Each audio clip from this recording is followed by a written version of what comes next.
Channel subscribe करा, smart बना. नोटिफिकेशनसाठी bell आयकॉनवर क्लिक करा.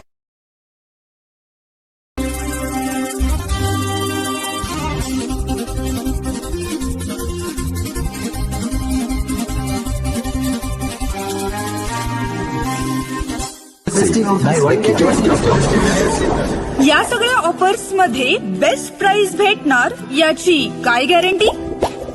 सगळेच गायब. म्हणूनच बीएसई देते लोवेस्ट प्राइस गॅरंटी. जर तुम्ही आमच्यापेक्षा कमी किमतीत सेम कपडे बाहेर कुठेही खरेदी केलात तर खरेदी केलेल्या किमतीच्या फरकाच्या दुप्पट रक्कम आमच्याकडून मिळवा. बीएसई द टेक्सटाईल मॉल मधून आताच खरेदी करा तुमची आवडती sari, ladies wear, men's wear, kids wear, तेही सर्वात कमी किमतीत. BSE the textile mall, Tilakwadi, Belagavi. नमस्कार. स्मार्ट न्यूजच्या आजच्या बुलेटिन मध्ये आपलं स्वागत. बेळगाव विदर्भ हलकीसह सीमा भागावर हक्क सांगण्यासाठी बेळगावमध्ये हिवाळी अधिवेशनाचा घाट घालणाऱ्या कर्नाटक सरकारला प्रत्युत्तर म्हणून महामेळावा घेण्याचे नियोजन करण्यात आले होते. मात्र महामेळावा घेणाऱ्या मराठी भाषिकांवर कर्नाटक सरकारने अत्याचाराचे टोक गाठले आहे. रात्री उशिरा तोंडी परवानगी दिल्यानंतर सकाळी महामेळाव्याच्या ठिकाणी येणाऱ्या महाराष्ट्र एकीकरण समितीच्या पदाधिकाऱ्यांसह प्रमुख कार्यकर्त्यांना कानडी पोलिसांनी जबरदस्तीने बळाचा वापर करून ताब्यात घेतले. त्यामुळे मराठी भाषिकांमधून संतापाची लाट उसळली आहे. काळा दिनाप्रमाणे महामेळाव्यास परवानगी नाकारून मराठी भाषिकांची ताकद कमी करण्याचा प्रयत्न कर्नाटक सरकारकडून नेहमीच झाला आहे. यावेळी सुद्धा महाराष्ट्र एकीकरण समितीने महामेळाव्यासाठी परवानगीकरिता रितसर अर्ज करण्यात आला होता. मात्र रात्री उशिरापर्यंत परवानगी देण्यात आली नव्हती. त्यानंतर आता सकाळी वॅक्सिन डेपो परिसरात महामेळाव्यासाठी जमलेल्या मराठी भाषिकांची शक्ती पाहता प्रशासनाला धडकी भरली. वाटेतच महाराष्ट्र एकीकरण समितीच्या पदाधिकाऱ्यांसह प्रमुख कार्यकर्त्यांना जबरदस्तीने बळाचा वापर करून ताब्यात घेण्यास सुरुवात केली. त्यावेळी मराठी भाषिकांनी जोरदार घोषणायुद्ध छेडले. बेळगाव विदर्भ हलकीसह संयुक्त महाराष्ट्र झालाच पाहिजे. बेळगाव आमच्या हक्काचे, नाही कुणाच्या बापाचे. रहेंगे तो महाराष्ट्र में, नहीं तो जेल में, अशा घोषणांनी सीमाभाग दणाणून गेला होता. माजी आमदार मनोहर किणेकर, सरचिटणीस मालोजी अष्टेकर, प्रकाश मरगाळे, रमाकांत कोंडुस्कर, रेणू किल्लेकर आदी समिती पदाधिकाऱ्यांना ताब्यात घेऊन मार्केट यार्ड परिसरातील एका हॉलमध्ये बंदिस्त करून ठेवण्यात आले. त्यावेळी या ठिकाणी उपस्थित सदस्यांनी सभा घेऊन सरकारचा निषेध नोंदविला. लोकशाही मार्गाने आंदोलन लढण्याचा तसेच अभिव्यक्ती स्वातंत्र्याचा संविधानाने दिलेला अधिकार मराठी भाषिकांचा डावलण्यात येत असल्याने या विरोधात तीव्र संताप व्यक्त करण्यात आला. तसेच महाराष्ट्र अधिवेशनात सरकारने आवाज उठवावा अशी आर्त हाक एकीकरण समितीच्या पदाधिकाऱ्यांकडून महाराष्ट्र सरकारला देण्यात आली आहे. या संदर्भात महाराष्ट्र एकीकरण समितीच्या नेते मंडळींनी आपल्या प्रतिक्रिया देखील व्यक्त केल्या.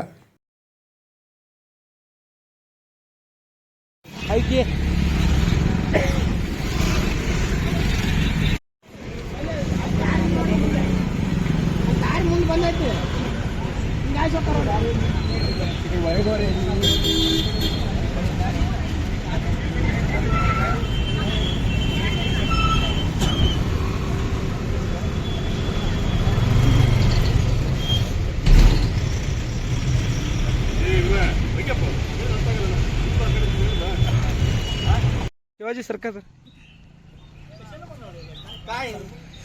काय यांना माहित आता बघ. हे चला प्रकाश जाऊ जाऊ चालतंय जाऊ.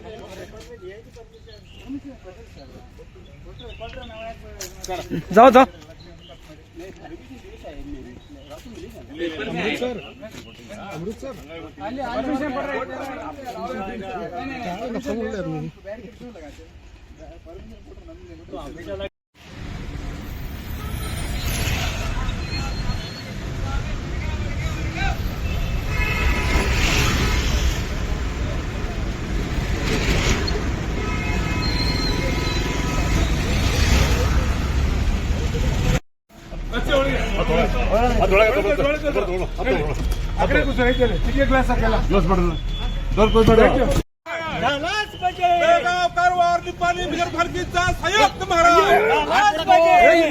मूलभूत अधिकारांचा पायमल करणारा कर्नाटक सरकारचा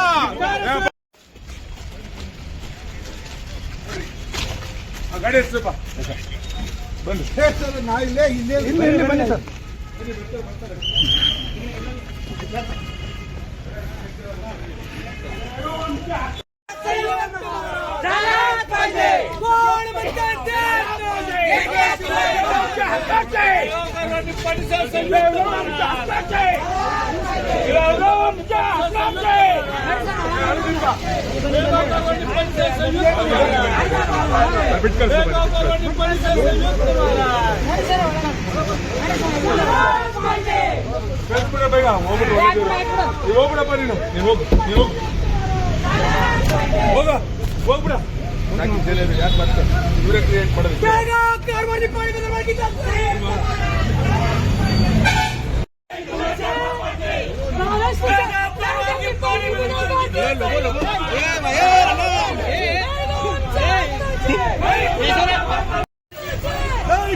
सीमा बांधवांवर दडपशाहीचे महाराष्ट्रात पडसाद.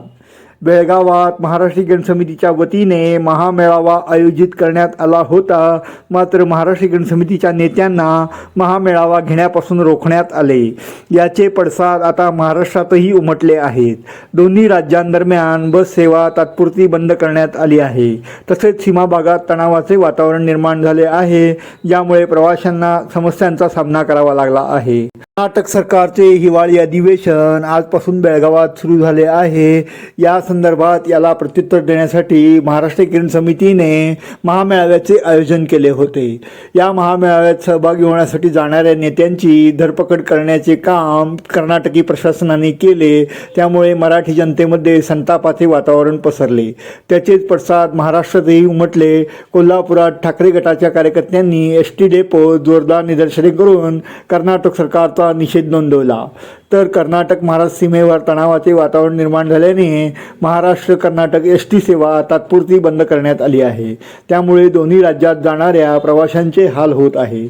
कर्नाटक सरकारकडून सीमा भागात मराठी भाषिकांवर होणाऱ्या दडपशाहीचा निषेध नोंदवण्यात येत आहे. कोल्हापुरात शिवसेना ठाकरे गटाने मध्यवर्ती बस स्थानक परिसरात निदर्शने केली. बसेस रोखून आपला निषेध नोंदविला. ठाकरे गटाचे उपनेते संजय पवार, जिल्हा प्रमुख विजय देवणे यांच्या नेतृत्वात हे आंदोलन छेडण्यात आले. याचप्रमाणे आता कर्नाटकातही याचे पडसाद उमटण्याची शक्यता वर्तवण्यात येत आहे. अधिवेशनाच्या पहिल्या दिवशी दिवंगत मान्यवरांना श्रद्धांजली. विधानसभेचे हिवाळी अधिवेशन सुवर्णसौध येथे सुरू झाले. अधिवेशनाच्या पहिल्या दिवशी विधानसभा आणि विधान परिषदेत प्रख्यात दिग्गज अभिनेते धर्मेंद्र यांच्यासह अन्य दिग्गज मान्यवरांना श्रद्धांजली वाहण्यात आली. अभिनेते धर्मेंद्र यांच्या निधनामुळे देशाने एका लोकप्रिय दिग्गज अभिनेत्याला गमावले असल्याचा शोक व्यक्त करण्यात आला.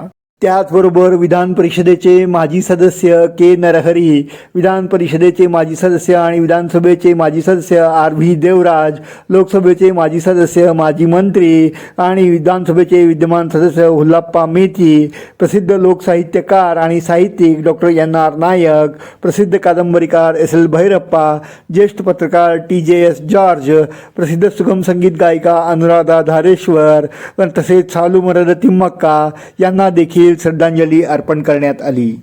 जितोच्या मेळाव्यातून 383 जणांना रोजगार. जितो संस्थेतर्फे महावीर भवनात भरवण्यात आलेल्या रोजगार मेळाव्यात 383 जणांना प्रत्यक्ष रोजगार उपलब्ध झाला आहे. तर 984 जणांना कागदपत्रे जमा करून कंपनीत रुजू होण्यास सांगण्यात आले आहे, अशी माहिती जितोचे अध्यक्ष हर्षवर्धन इंचल यांनी दिली. या मेळाव्याला 3000हून अधिक उमेदवारांनी हजेरी लावली होती. एप्रिल व डिसेंबर 2025 या काळात जितोतर्फे रोजगार या मेळाव्याचे आयोजन करण्यात आले होते. मेळाव्यात 48 नामवंत कंपन्यांनी सहभाग घेतला होता. समादेवी संस्थान वैश्यवाणी समाजाच्या अध्यक्षपदी महादेव गावडे यांची निवड. श्री समादेवी संस्थान वैश्यवाणी समाजाच्या अध्यक्षपदी महादेव गावडे यांची निवड करण्यात आली आहे. दिनांक 7 रोजी समाजाची वार्षिक सर्वसाधारण सभा खेळीमेळीच्या वातावरणात संपन्न झाली. प्रथम अमित कुर्तुरकर यांनी स्वागत केले. त्यानंतर मावळते अध्यक्ष दत्ता कणबर्गी यांनी आपले मनोगत व्यक्त केले.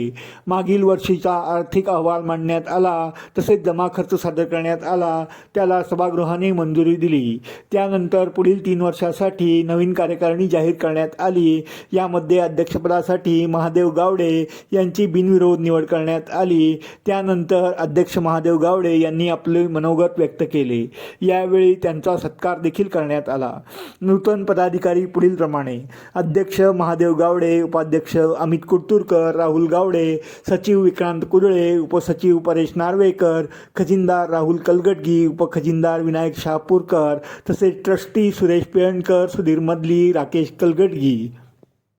याचबरोबर स्मार्ट न्यूजचे आजचे बातमीपत्र इथेच संपले. धन्यवाद.